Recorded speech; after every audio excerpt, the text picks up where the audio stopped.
क्या ये 3 स्टेप मेरी ज़ाहिरी कमियों को छुपा सकते हैं? सिर्फ 3 इक़दामात से कोई कैसे दिलकश बन सकता है? क्या ये तरीके हर शख्स के लिए कारआमद है?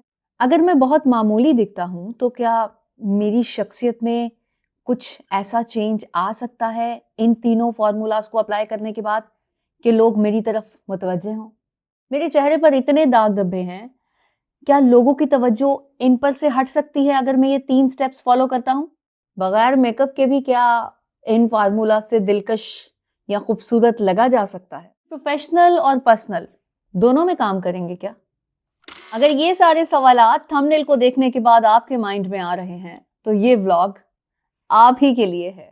इस वीडियो में आपको पता लगेगा कि अगर आपको अपने अंदर कोई कमी महसूस हो रही है, अपने आप को कमतर समझते हैं और ऐसा लगता है कि कोई रिजेक्ट करके चला गया है, हमारे अंदर वो सारी कमियां देख के चला गया है जो शायद थी ही नहीं। इन 3 स्टेप्स को अपनाने के बाद आपकी पर्सनैलिटी ऐसी इर्रेसिस्टिबल हो जाएगी कि जिस इंसान को आप अपनी तरफ मुतवज्जे करना चाहते हैं, वो आपकी तरफ तवज्जो दिए बगैर नहीं रह पाए। आप सोच रहे होंगे कि नायरा अट्रैक्शन पर वीडियोस बनाती हैं और जो भी वीडियो बनाती हैं उसमें ऐसे ही कुछ अल्फाज यूज कर रही होती हैं कि सामने वाला नहीं रह पाएगा। एक्चुअल में मैं आपके साथ डिफरेंट डिफरेंट फार्मूलाज शेयर करती हूँ। हर किसी के माइंड पे हर फार्मूला इफेक्ट नहीं डालता। किसी पे सारे अप्लाई हो सकते हैं, सब इफेक्टिव होंगे, किसी पर कोई एक दो वीडियोस वाले होंगे। तो आपने सामने वाले की पर्सनालिटी देखकर उसके हिसाब से जब वीडियो देख रहे होंगे तो डिसाइड करना है कि कौन कौन सा फॉर्मूला उस पर लग सकता है। वक्त जाए किए बगैर आपको बताती चलूं कि सबसे पहले बात होगी उन 3 स्टेप्स की जो कि आपकी पर्सनालिटी में एक ह्यूज डिफरेंस लेकर आएंगे। उसके बाद मैं आपको बताऊंगी एक ऐसा मुकम्मल इरेसिस्टिबल फॉर्मूला जो कि इन तीनों को मिलाकर बनता है। और फिर मैं आपको बताऊंगी कि इसको अपनी लाइफ में किस तरह से अप्लाई करना है, क्या पैटर्न इख्तियार करेंगे। एकदम से तो कोई चेंज नहीं आ सकता लाइफ में, एकदम से तो रिजल्ट्स नहीं आएंगे ना, तो थोड़ा थोड़ा अप्लाई करना है क्योंकि आप अपनी आदतों को चेंज कर रहे हैं, अपनी पर्सनालिटी में चेंज लेकर आ रहे हैं, अपनी कुछ चीजें ऐसी जो कि रिप्लेस कर रहे हैं। उसके लिए जरूरी है कि आप ये सारे स्टेप्स देखें और फिर उसको अपनी लाइफ पे अप्लाई कर लें। First step, confidence is the key. सब कहते हैं किसी लड़की को प्रपोज करने जाएं, उससे मिलने जाएं, ऑफिस में हो, घर पर हो, जिस इंसान के अंदर कॉन्फिडेंस नहीं है वो कभी कामयाब नहीं हो सकता। डिफरेंट डिफरेंट फॉर्मूलाज, तरीके बताए जाते हैं, लेकिन आज जो बताने लगी हूं जरा उसको भी समझ लीजिए ताकि आपको थोड़ी सी हेल्प मिल जाए कॉन्फिडेंस अपने अंदर पैदा करने में। की बताऊंगी ताकि कॉन्फिडेंस आहिस्ता आहिस्ता अप होता जाए। 2 चीजें ध्यान में रखनी है जब आप मिल रहे होते हैं किसी से और जहां पे आपको कॉन्फिडेंस शो करना है। आई कांटेक्ट बरकरार रखना है। बॉडी लैंग्वेज के लिए ये व्लॉग देखिएगा, लेकिन इस वक्त कॉन्फिडेंस की बात हो रही है तो उसमें आपकी बॉडी की क्या इनपुट होती है वो बता रही हूं। दूसरी चीज, बात आपने क्लियर करनी होती है। कुछ लोग महफिल में बैठे होते हैं तो एक दो लोग बहुत नुमाया हो रहे होते हैं और बात कर रहे होते हैं किसी टॉपिक पे जो कि डिस्कशन हो रही है, तो आप अपना इनपुट देते हैं, हाँ ठीक कह रहे हो, हाँ मैं एग्री करता हूँ इससे, हल्की सी आवाज में। ऊंची आवाज में आपने कहना है ये बंदा बिल्कुल ठीक कह रहा है, मैं इससे एग्री करता हूं, और फिर एक दो लाइनें आपने ऐड कर देनी है। इसी तरह कुछ लोग रिप्लाई करते हैं, किसी ने मैसेज किया तो उसको जाके मैसेंजर पे जवाब दे देंगे कि हाँ ठीक है वो देख लेगा, वहां से देख लेगा। थोड़ी घबराहट होती है।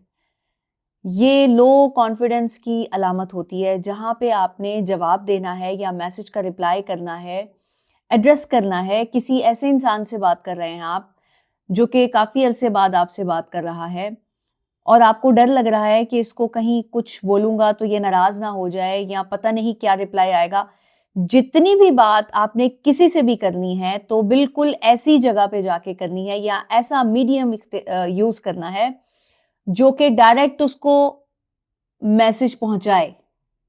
जैसे कि व्हाट्सएप रेगुलर बेसिस पे यूज होता है तो आप मैसेंजर के बजाय व्हाट्सएप पे मैसेज करें मुख्तसर, ये कॉन्फिडेंस की अलामत होता है। इस तरह बहुत सारी एग्जाम्पल्स हैं। एक दो चीज़ें आपको बता के मैं समझाना चाह रही हूँ, तो उसकी बेस को समझिएगा, अपनी सिचुएशन पे रख के उसको अप्लाई कीजिएगा। अपने बारे में आपको सब कुछ पता होना चाहिए। दूसरा इंसान जब भी आपसे बात करे कि जी हाँ, तुम ऐसा करते ना तो ठीक होता। मैं तुम्हें जानता हूँ कि तुम किस तरह के इंसान हो। तो उससे ज़्यादा ऑथेंटिक वैलिडेशन आपकी तरफ से अपने बारे में होनी चाहिए। जब भी आप किसी के बताए हुए जुमलों पर या किसी की बताई हुई राय जो कि आपके बारे में है, उस पे कान धर लेंगे, तो आपका कॉन्फिडेंस लो हो जाएगा, क्योंकि आप उस चीज़ को उस तरह से नहीं समझ पाते जितना कि आप अपनी वैलिडेशन को समझते हैं कि हाँ, मैं क्या हूँ। अगर कोई भी इंसान आपके बारे में कुछ बात कर रहा है और आपने राय ली है या नहीं ली, और वो अपनी राय दे रहा है, अपना इनपुट दे रहा है आपके बारे में, तो जब आप अपने बारे में सब कुछ जानते होंगे, गलत सही उसमें बिल्कुल क्लियरेंस होनी चाहिए। अगर आपके अंदर कोई बुराई है तो आपने उसको डिस्कस करना है या नहीं करना, लेकिन आपको पता है कि हाँ है। अगर उसके बारे में कोई दूसरा बंदा कर रहा है बात, और आपको ये कह रहा है कि जी हाँ, हाँ जी, हाँ तुम तो ऐसे नहीं हो, हाँ तुम तो ऐसे ही हो, मैं तो जानता हूँ, तो आपको पता होना चाहिए कि आप क्या हो। तो उससे कॉन्फिडेंस लेवल अप रहता है। जब आप अपने ही बारे में किसी की बातों पर कान धरते हैं, तो वो कॉन्फिडेंस लेवल बिल्कुल झाग की तरह बैठ जाता है। और तीसरी चीज इस स्टेप में या इस पॉइंट में जो इम्पोर्टेंट है, वो ये है कि आपने अपनी पर्सनालिटी को इस तरह का करना है कि लोग उसकी डिजायर करें। उसका एक की पॉइंट बता देती हूँ। वो ये है कि आपने जिस भी महफिल में बैठना है, उसकी रिक्वायरमेंट को देखना है कि यहाँ पे क्या बातें होंगी, यहाँ पे किस तरह से चलना है। अगर जिस तरह का सलूक आपका दोस्तों के साथ होता है, उसको फैमिली में अप्लाई करेंगे, तो कभी लोग आपके साथ बैठने की ख्वाहिश नहीं करेंगे। और अगर फैमिली वाला एनवायरनमेंट आप ऑफिस में अप्लाई करेंगे, तो ऑफिस वाले भी आपके साथ बैठना पसंद नहीं करेंगे। वो कहेंगे यार ये किस तरह से बात कर रहा है, ये तो बहुत कैजुअल तरीके से बात कर रहा है, ऐसे तो नहीं होना चाहिए। इस पॉइंट को समझिएगा कि मैं क्या बताना चाह रही हूँ, कि जो लोगों की रिक्वायरमेंट होती है, जिस तरह की होती है, वैसे चलना है और उस महफिल के हिसाब से बात करनी है। इसका मतलब ये बिल्कुल नहीं है कि आपने फ्लैक्चुएशन लेकर आनी है अपनी पर्सनालिटी में। आपकी पर्सनालिटी जो बेसिकली है, वो है। आपके जो रूल्स हैं लाइफ के, वो हर जगह सेम होंगे, लेकिन टॉपिक्स और बात करने का पैटर्न और उठने बैठने का तरीका, वो उस लिहाज से होना चाहिए। और जब आप डिजायरेबल होंगे, यानी कि लोग आपको पसंद करेंगे और हर महफिल की जान आप होंगे, तो कॉन्फिडेंस लेवल अप होता है। इन तीनों को ध्यान में रखिए और आगे चलते हैं। कॉन्फिडेंस बढ़ाने की वीडियो नहीं है ये, कुछ मेन पॉइंट्स बताए हैं आपको, और भी कहीं ना कहीं बताती रहूंगी कि किस तरह से अप होगा, लेकिन जो टॉपिक होता है उस लिहाज से जहां पे जितना पोर्शन आना चाहिए वो आपके साथ शेयर करती हूँ। नेक्स्ट स्टेप है कल्टिवेट काइंडनेस। ये तो हर जगह ही अप्लाई करनी होती है। हर कोई कहता है कि मोहब्बत से बात करें, रहमदिली वाला रवैया होना चाहिए दूसरे लोगों के साथ, लेकिन उसको किस तरह से अपने अंदर इम्प्रूव करना है या उसके लेवल को अप करना है, इस चीज का कम लोगों को पता है। कुछ लोग गुस्से वाले होते हैं तो उनसे उस तरह का रवैया नहीं हो पाता, कभी होता है कभी नहीं होता। तो जब आपकी तबीयत में फ्लैक्चुएशन आती है, तो दूसरे लोग उस तरह से आपको समझ नहीं पाते और किसी कैटेगरी में आप फॉल नहीं करते। जब आपकी पर्सनालिटी के जो ट्रेट्स होते हैं वो नुमाया नहीं होते और सामने वाला इंसान आपको क्लियरली किसी कैटेगरी में डाल नहीं पाता, तो फिर वो आपको उस तरह से ट्रीट नहीं कर पाता जैसे कि आपका हक बनता है। तो इसीलिए उसको क्लियर होना चाहिए। अब किस तरह से आप इसको इम्प्रूव करेंगे?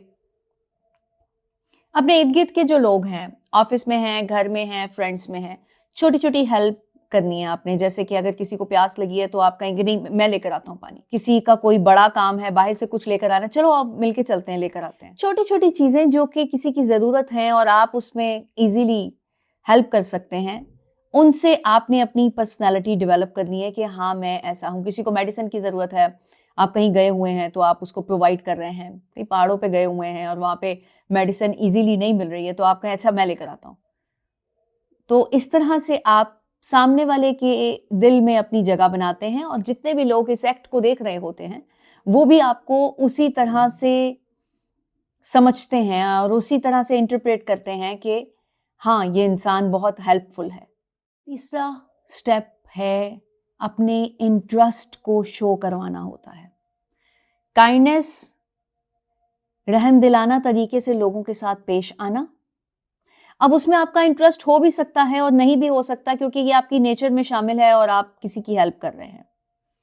नेक्स्ट स्टेप जो आपने करना है वो ऐसे, जो एग्जाम्पल मैंने पहले दी कि आपने एक बार तो किसी को मेडिसिन दे दी, पहाड़ों पे गए हैं, मेडिसिन प्रोवाइड की। मैं ऐसी जगह की एग्जाम्पल इसलिए दे रही हूँ जहाँ पे इजीली अवेलेबल नहीं होता कुछ, तो वहां पे आप अगर किसी को कुछ प्रोवाइड करें तो इट मीन्स के आप एक ऐसा एक्ट कर रहे हैं जो कि दूसरे के दिल में घर कर जाएगा। अब इंटरेस्ट किस तरह से शो करना है, वो ऐसे कि एक बार आपने जब हेल्प कर दी तो उसके बाद दोबारा से आपने कॉल की या फिर मजीद पूछा कि तुम्हें और किस चीज की जरूरत है, तो ये आपने इंटरेस्ट शो किया। जब भी आप किसी के अंदर इंटरेस्ट शो करते हैं तो ये एक साइकोलॉजिकल पैटर्न चल रहा होता है जो कि मैंने आपको 3 स्टेप में बताया है कि 1, 2, 3, कॉन्फिडेंस, काइंडनेस और तीसरा स्टेप है इंटरेस्ट।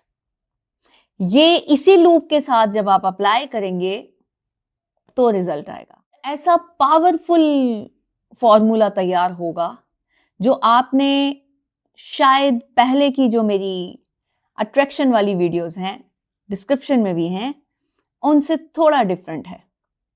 अब फिर वही बात है कि हर कोई अप्लाई कर सकता है ये कंपैरेटिवली जो मैंने पहले बताई हैं, क्योंकि पहले जितनी मैंने वीडियोस बनाई हैं उसमें कुछ किसी पे अप्लाई होती होंगी, कुछ शायद किसी पे ना हो, लेकिन मेरी जो अट्रैक्शन वाली वीडियोस होती हैं वो ज्यादातर आपके अंदर चेंजिंग की बेस पर ही होती हैं। तो ये इजी इसलिए है क्योंकि ये ऑलरेडी ऑलमोस्ट सबके अंदर होती हैं। बाज़ औक़ात उस तरह से कोई कॉन्फिडेंटली काम नहीं कर पाता जैसे कि होना चाहिए, तो इस व्लॉग के बाद आप कर पाएंगे क्योंकि मैंने आपको पैटर्न बता दिया कि छोटे छोटे स्टेप्स में आपने कदम उठाने हैं। कॉन्फिडेंस के लिए अगर कोई चाहता है कि मैं सेपरेटली वीडियो बनाऊं तो आप कमेंट कर सकते हैं, मैं सेपरेटली बनाऊंगी। तो ये फॉर्मूला ऐसा है जो आप इकट्ठे अप्लाई करेंगे और आहिस्ता आहिस्ता इसका रिजल्ट आएगा। आहिस्ता आहिस्ता आप अपने अंदर भी इसको बिल्कुल ऐसे ही उजागर करेंगे या उगाएंगे जैसे किसी छोटे से बीज को जमीन के अंदर बोते हैं और उसके बाद पौधा थोड़ा सा बड़ा होता है, फिर थोड़ा सा बड़ा होता है और फिर बहुत बड़ा हो जाता है। किस तरह से हम इसको अपने अंदर कल्टीवेट कर सकते हैं या अपने अंदर इसको छोटे पौधे से बड़े पौधे की तरफ लेके जा सकते हैं। अगर आसान अल्फाजों में कहूं तो एक्शनेबल किस तरह से होगा, सक्सेस किस तरह से मिलेगी। जैसे कि काइंडनेस वाले स्टेप में मैंने आपको बताया कि छोटे छोटे एक्ट्स आपने अप्लाई करने हैं या छोटे छोटे स्टेप्स उठाने हैं किसी भी इंसान के दिल में घर करने के लिए। तो वो सारे काम करते हुए आपके माइंड की वर्किंग कैसे होगी, जब आप वो काम कर रहे होंगे तो आपके माइंड को आदत डल जाएगी काइंडनेस की। जब माइंड को आदत डल जाएगी तो फिर जब आप बड़े स्टेप्स उठाएंगे तो फिर वो इजीली कर पाएगा क्योंकि उसको आदत पहले से डल चुकी है। ओके, एकदम से कोई बड़ा स्टेप करेंगे कि भाई मैंने तो किसी को 20,000 की चीज लेकर देनी है या गिफ्ट देना है क्योंकि ये उसकी जरूरत है, तो शायद आप एकदम से ना कर पाए। इसीलिए जब छोटी छोटी आदतों के जरिए आप बड़ी आदत की तरफ जाते हैं या बड़ा स्टेप उठाने जाते हैं तो इजी। और ये जो सारे एक्ट हैं वो आप डेली बेसिस पे कीजिए। दिन में आप ऑफिस में हैं, घर में हैं, फ्रेंड्स के साथ हैं, कोई 2-3-4 करके, और रात को आपने एक लिस्ट बनानी है या फिर माइंड में ही आप रिपीट करें कि मैंने ये किया है। ओके, अच्छा, स्टेप तो मैंने आपको बताए थे 1, 2, 3। फर्स्ट पे कॉन्फिडेंस बताया था, सेकंड में काइंडनेस बताया था। लेकिन जिस वक्त आप काइंडनेस का रवैया इख्तियार किए हुए होंगे तो आपका कॉन्फिडेंस खुद ब खुद अप होगा। तो पहला स्टेप आपका खुद ब खुद 1, 2, 3, 4 आहिस्ता-आहिस्ता बड़ा होता जा रहा है या अ, ऊपर के लेवल की तरफ जा रहा है। जब ये दोनों काम हो रहे होंगे, तो आपका इंटरेस्ट खुद ब खुद डेवलप हो जाएगा उन कामों में जो कि आप कर रहे हैं और आप फीडबैक भी लेंगे, फॉलो अप भी करेंगे और इस तरह लोगों में इंटरेस्ट आपका डेवलप होने के बाद उनका इंटरेस्ट आपके अंदर कैसे डेवलप होगा, ये जादू आप इसके बाद देखें। आपकी पर्सनालिटी में इन सारी चीजों का क्या इम्पैक्ट होगा। जब कॉन्फिडेंस अप होता है तो बाकी काम जो आप कर रहे होते हैं उस पे बहुत ज्यादा इंप्रूवमेंट महसूस होती है आपको। सारी चीजें इनडायरेक्टली कॉन्फिडेंस के साथ ही तो अटैच हैं। तो ये एक ऐसा सर्कल बना लिया हमने कि इसमें हम घूमते जाएंगे, घूमते जाएंगे, घूमते जाएंगे और हमारी सारी चीजों में ग्रूमिंग आती रहेगी। और जब ग्रूमिंग आएगी तो अट्रैक्शन तो लाजम है।